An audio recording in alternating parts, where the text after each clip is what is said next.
So hello everybody. आज हम बात करेंगे सन 2022 में आई एक मूवी भूल भुलैया 2 के बारे में। ये एक कॉमेडी हॉरर मूवी है और इसके मेन लीड में है कार्तिक आर्यन। और मैं इस मूवी की रेटिंग्स के बारे में बात नहीं करूंगा क्योंकि मूवी नई है और रेटिंग्स बार बार फ्लैक्चुएट हो रही हैं। तो इसी के साथ चलिए चलते हैं वीडियो की तरफ।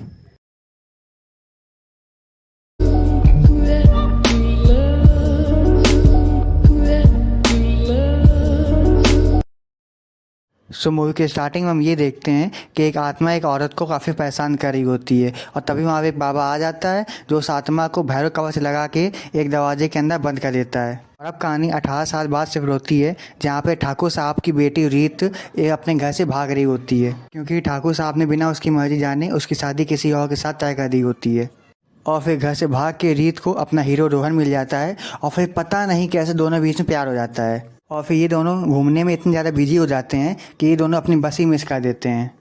पर आगे जाके उस बस का एक्सीडेंट हो जाता है जिससे सारे लोग मारे जाते हैं। और अब इस एक्सीडेंट की न्यूज़ टीवी पर भी आ चुकी होती है और रीत के घर वालों को लगता है कि अब रीत मर चुकी है। और फिर रीत अपने घर में फ़ोन करती है जहाँ पे उसकी छोटी बहन कॉल रिसीव करती है और पता नहीं कैसे पर उसकी छोटी बहन को रीत की आवाज़ ही नहीं आ रही थी, पर रीत सबको साफ साफ सुन पा रही थी कि जिस लड़के के साथ रीत की शादी होने वाली थी उस लड़के को रीत की छोटी बहन काफ़ी प्यार करती थी और इसीलिए अपनी बहन का प्यार बचाने के लिए वो रोहन को लेके अपने राजस्थान वाले घर में चली जाती है।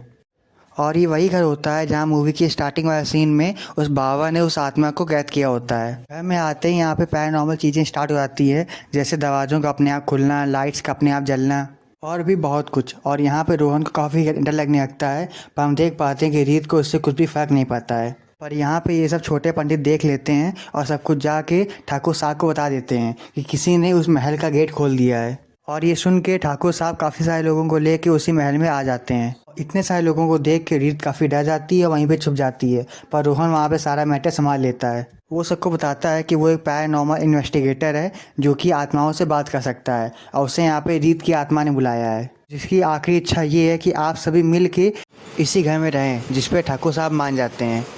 और अगले दिन घर में साफ सफाई हो जाती है और ठाकुर साहब अपने पूरे परिवार के साथ यहाँ पे रहने चले जाते हैं। और फिर रीत के कहने पे रोहन उन सबसे ये भी कहता है कि रीत की आखिरी इच्छा ये भी थी कि जिस लड़के के साथ रीत की शादी होने वाली थी अब उसी के साथ रीत की छोटी बहन की शादी हो जाए। रीत की आखिरी इच्छा समझ के वो सब इस बात पे हाँ बोल देते हैं। और अब यहाँ पे हम जान पाते हैं कि यहाँ पे पंडित परिवार को रोहन की ये बात अच्छी नहीं लगती है क्योंकि वो जान जाते हैं कि रोहन एक फ्रॉड है, क्योंकि एज यूजुअल तंत्र मंत्र का इस्तेमाल करके पंडित फैमिली यहाँ के लोगों को काफ़ी लूटा करती थी और रोहन का यहाँ पे रहना इनके बिजनेस के लिए काफ़ी हानिकारक है। और इसीलिए ये लोग रोहन को फंसाने के लिए एक प्लान बनाते हैं जिसमें ये रोहन को गांव के मुखिया के घर में भेज देते हैं उसकी मरी हुई माँ से बात करने के लिए।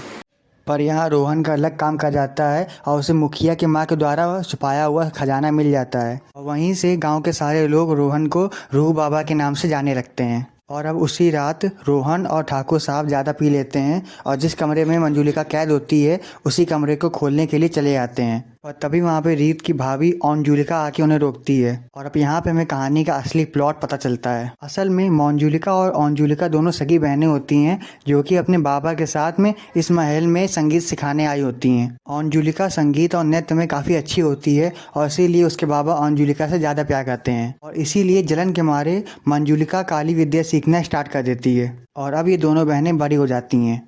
और यहाँ पे हम जान पाते हैं कि अंजुलिका ठाकुर साहब के बेटे से काफ़ी प्यार करती थी और वो भी अंजुलिका से काफ़ी प्यार करते थे। और अब इन दोनों की शादी तय हो जाती है, पर यहाँ पे मंजुलिका ठाकुर साहब के बेटे के साथ शादी करना चाहती थी और इसीलिए उसने अपनी बहन के ऊपर काला जादू कर दिया था। पर ये सब करते देख उसके बाबा ने देख लिया था और इसीलिए वो अपने बाबा को भी जान से मार देती है। और शादी वाले दिन मंजुलिका अंजुलिका पे हमला कर देती है, पर हाथापाई में गलती से मंजुलिका को जान से मार देती है। पर मरने के बाद भी वो इनका पीछा नहीं छोड़ती है और कुंवर साहब को तीसरे माले से धक्का दे देती है जिससे उसकी पूरी बॉडी पैरालाइज हो जाती है। और इतना सब होने के बाद वो एक बाबा को बुलाते हैं जो कि अपने तंत्र मंत्र की शक्ति से मंजुलिका को भैरव कवच लगा के एक दरवाजे के अंदर बंद कर देते हैं। और अब एक दिन छोटा पंडित रीत को देख लेता है और वो काफ़ी सारे लोगों को लेके महल में आ जाता है और रीत को ढूंढने लगता है। इसीलिए रीत डर के मारे मंजुलिका वाले रूम में जाके छुप जाती है। और सबके जाने के बाद रोहन वहाँ पे आता है पर वो रीत को मंजुलिका के गेटअप में देखता है। पर बाद में पता चलता है कि यहाँ पे रीत मजाक कर रही होती है, पर अब असली मंजुलिका सच में आज़ाद हो चुकी थी। और अब पूरे घर में पैरानॉर्मल चीज़ें होने लगती हैं और ये सब देख के पूरे घर वाले काफ़ी डर जाते हैं। और उसी रात मंजुलिका अंजुलिका पे अटैक करती है और अंजुलिका भाभी डरते हुए रोहन के रूम में चली जाती हैं, जहाँ पर वो रीत को भी देखती हैं और अब रोहन इन्हें सारी बातें बता देता है। और फिर ये तीनों उन्हीं बाबा के पास जाते हैं जिसने 18 साल पहले मंजुलिका की आत्मा को कैद किया था। और वो बाबा अब इन तीनों को बताता है कि 18 साल बाद अब मंजुलिका की आत्मा काफ़ी ज़्यादा पावरफुल हो चुकी है और इस समय उसको कंट्रोल कर पाना काफ़ी मुश्किल होगा। और उसी रात मंजुलिका की आत्मा बाबा को पजेस करके उनके सारे साथियों को जान से मार देती है और ये सब देख के बाबा भी वहाँ से भाग जाते हैं। और अब यहाँ पे पंडित परिवार नकली मंजुलिका के सहारे लोगों में डर फैलाना चालू कर देते हैं। वह एंड टाइम पे वहाँ पे रोहन आ जाता है और उनको मार के वहाँ से भगा देता है। पर तभी वहाँ पे असली मंजुलिका आ जाती है, पर रोहन को लगता है कि ये पंडित की वाइफ है और इसीलिए वो उसे चैलेंज कर देता है कि विच के पैर तो उल्टे होते हैं। और ये सुन के मंजुलिका की आत्मा तुरंत ही अपने पैर उल्टे कर देती है, जिसे देख के रोहन काफ़ी डर जाता है। और फिर मंजुलिका की आत्मा रोहन को एक ऊंचाई वाली जगह पे ले जाती है और वहाँ से धक्का देने ही वाली होती है कि तभी ये सीन यहाँ कट जाता है। और अब हम महल का सीन देखते हैं जहाँ पे रोहन पजेस हो चुका है और सब लोग आके उसे वहाँ देखते हैं। और अब रीत के जिंदा होने का सच भी सब लोग जान चुके होते हैं।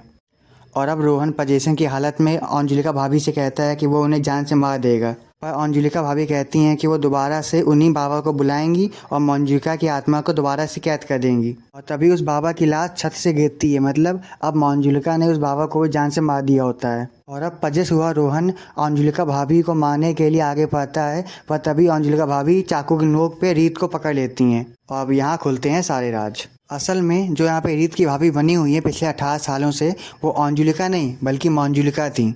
असल में 18 साल पहले जब कुंवर जी और अंजुलिका की शादी होने वाली थी, तो उसी रात को मंजुलिका ने अपने ब्लैक मैजिक की हेल्प से अंजुलिका पे कंट्रोल कर लिया था और उसे अपने वश में करने के बाद अपने जादू टोना वाले कपड़े उसे पहना दिए थे और उसके शादी का जोड़ा खुद पहन लिया था, ताकि सबको लगे कि वो मंजुलिका नहीं बल्कि अंजुलिका है। इन शॉर्ट उसने अपनी बहन से अपनी जगह स्विच कर ली थी और शादी वाली रात को अंजुलिका पे हमला करवाना, और ये भी मंजुलिका का ही प्लान था। और जो आत्मा पिछले 18 सालों से कैद थी वो मंजुलिका की नहीं बल्कि अंजुलिका की थी, जो कि इस घर की असली बहू थी। और अब सबको मंजुलिका का ये राज पता चल चुका होता है। और यहाँ पे हम ये भी जान पाते हैं कि रोहन खाली पैसे सोने का नाटक कर रहा था। आप सभी को याद होगा उस रात में जब मंजुलिका की आत्मा रोहन को एक ऊंचाई वाली जगह पे ले गई थी और उसको गिराने वाली थी, तो असल में उसने उसको गिराया नहीं था, बचा लिया था और उससे कहा था कि रीत को लेके यहाँ से चले जाओ। तब पहली बार रोहन ने उन्हें भाभी कह के बुलाया था और वहीं पे रोहन को सारी सच्चाई पता चल चुकी थी। रोहन खाली मंजुलिका का राज सबके सामने लाना चाहता था और इसीलिए उसने ये सब नाटक किया था। और अब यहाँ पे मंजुलिका रीत को मारने वाली थी कि तभी वहाँ पे अंजुलिका की आत्मा आ जाती है और रीत को बचा लेती है। और फिर वो मंजुलिका को अपने साथ उसी रूम में ले जाती है और हमेशा हमेशा के लिए लॉक कर देती है और सबसे कहती है कि वो इस महल को छोड़ के चले जाएं। और इसी के साथ ही मूवी ख़त्म हो जाती है।